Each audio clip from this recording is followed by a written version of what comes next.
Olá pessoal, sou o Ed Ferraz e esse é mais um vídeo para o canal. Hoje nós vamos fazer a instalação de um sensor de presença, tanto de embutir, sobrepor ou até mesmo de teto.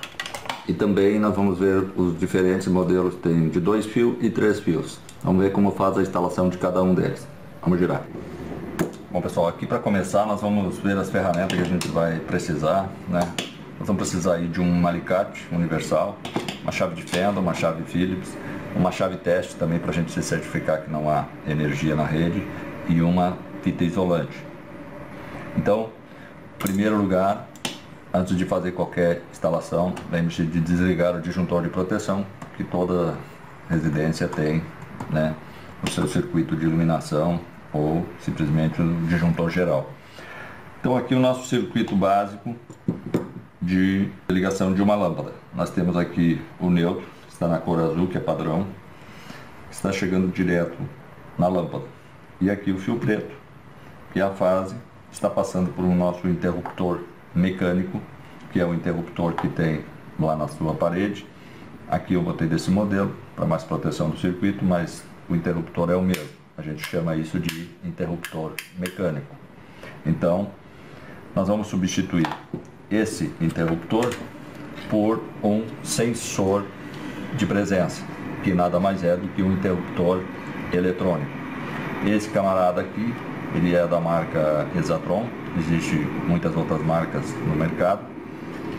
Esse especificamente, nós temos 3 fios.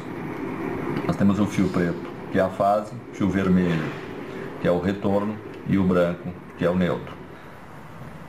Lembrando que esse sensor ele tem uma capacidade máxima para sua carga, por ele ser muito sensível, então tem que tomar muito cuidado com a potência da lâmpada que ele vai ligar, assim como uma quantidade, você pode ter mais lâmpada que ele pode ser controlado, só que respeitando o limite, nesse caso aqui específico, 800 watts ligando em 220 para lâmpadas incandescentes e 400 watts ligando em 110 volts para as lâmpadas incandescentes. As lâmpadas eletrônicas com reatores, fluorescente com reator, elas baixam essa potência para em torno de 250 watts, então tem que cuidar na hora de ligar a carga, não pode ultrapassar esse valor de potência.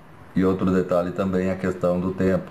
Para as lâmpadas fluorescentes, não é interessante regular para o tempo mínimo, em função que o reator ele diminui a vida útil fazendo esse liga e desliga muito frequentemente. Então, a questão da altura também da instalação, normalmente ele já vai no local do interruptor, que fica entre 1 metro e 1,20 m de altura. Isso também é bastante interessante. O alcance dele frontal ele vai até uns 7 metros, lateral em torno de uns 5 metros e tem um ângulo de abertura de 110 graus. Então, dito isso, agora a gente vai fazer então a troca do nosso sensor.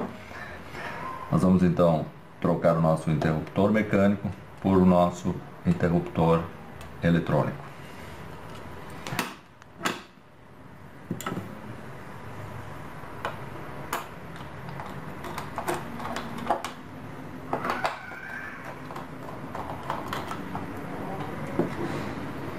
Aqui nós vamos desligar o nosso circuito.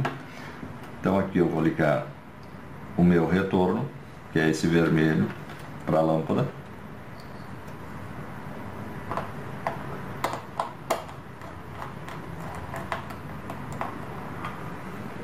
Eu vou ligar o nosso neutro.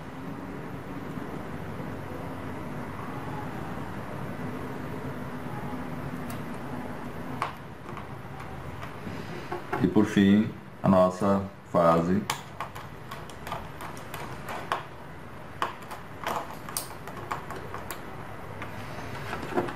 Então, vamos ver se aqui a gente deixa bem separado para ficar bem visível para você. Então pessoal, esse fio neutro ele é para alimentar o circuito eletrônico do nosso sensor. E no mais ele tem a fase como um interruptor comum, tem a fase chegando e saindo o retorno. O fio branco é simplesmente o neutro para fazer a alimentação do circuito eletrônico que comanda todo o nosso sensor, para não precisar mais do contato físico no interruptor mecânico. Agora aqui a gente vai, quando nós ligarmos aqui, ele já vai ligar a lâmpada, porque no primeiro teste ele fica 7 segundos ligado e desliga.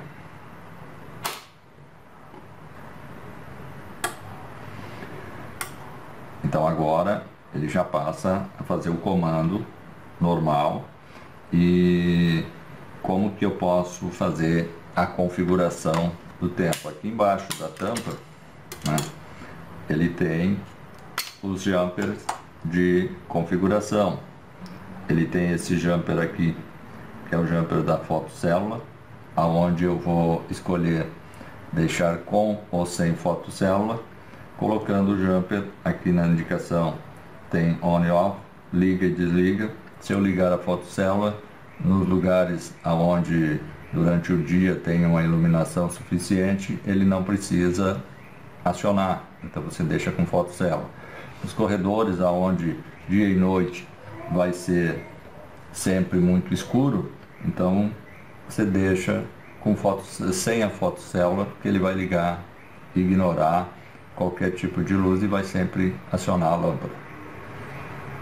E aqui nós temos a sensibilidade também, dependendo do local que a gente coloca, a gente pode diminuir ou aumentar a sensibilidade do sensor.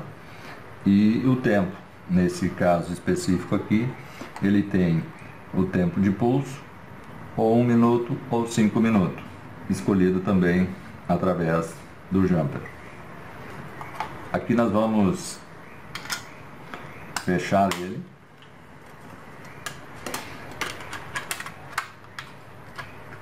E nós vamos acompanhar agora na tela do computador uns detalhes a mais da instalação desse sensor. Vamos lá. Olha só, substituindo o nosso interruptor mecânico por um interruptor digital. Qual a diferença? Pode ver que o esquema elétrico é praticamente o mesmo. A única diferença é esse fio azul que é representado pelo neutro. Ele vem até o sensor para alimentar, porque o sensor tem uma placa, tem uma placa eletrônica onde precisa ser alimentado.